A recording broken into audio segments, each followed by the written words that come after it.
ഈ യാത്ര കടമക്കുടിയിലേക്കാണ്. പെരിയാറിൻ്റെ സമ്മാനം എന്നറിയപ്പെടുന്ന കടമക്കുടി. വെള്ളത്തെ ചുറ്റപ്പെട്ട് കിടക്കുന്നതുകൊണ്ട് കൊച്ചിയിലെ ടൂറിസ്റ്റ് അട്രാക്ഷൻ മസ്റ്റ് വിസിറ്റ് പ്ലേസാണ് കടമക്കുടി. ഇപ്പോൾ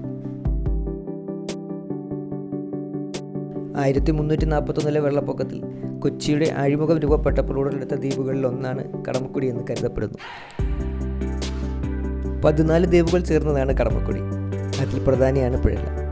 കടമക്കുടിയുടെ ഹൃദയമാണ് പിഴല എന്നാണ് പറയപ്പെടുന്നത്.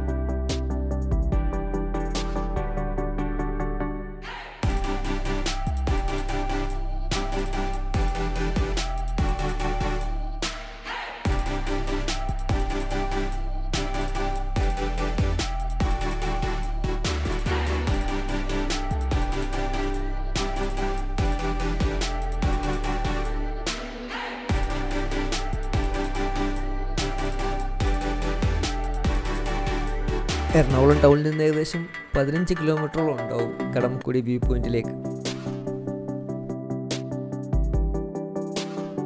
മത്സ്യസമ്പത്ത് ധാരാളം ഉള്ളതുകൊണ്ട് ചെറിയ രീതിയിലുള്ള മത്സ്യ കയറ്റുമതി ഇവിടെ ചെയ്യാറുണ്ട്. പൊക്കാളി ഇനത്തിൽപ്പെട്ട നെൽകൃഷിയും പരമ്പരാഗതമായ ചെമ്മീൻ കൃഷിയും ഇവിടുത്തെ ഒരു അട്രാക്ഷൻ തന്നെയാണ്.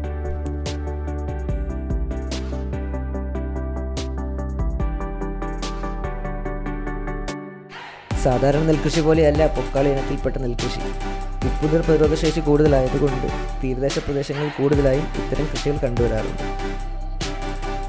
വെള്ളത്താൽ ചുറ്റപ്പെട്ട് കിടക്കുന്നതുകൊണ്ട് കടമക്കുടി കടന്നാൽ കുടുങ്ങി എന്ന് പറയപ്പെടുമായിരുന്നു. എന്നാൽ ഇന്നത് മാറി. കൊച്ചിയിലെ തന്നെ മസ്റ്റ് വിസിറ്റ് പ്ലേസിൽ കടമക്കുടിയുണ്ട്.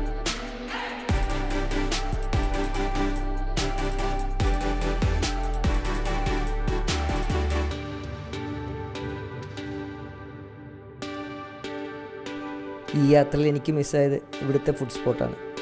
അടുത്ത തവണ നമ്മൾ എന്തായാലും അത് പരിഹരിക്കും.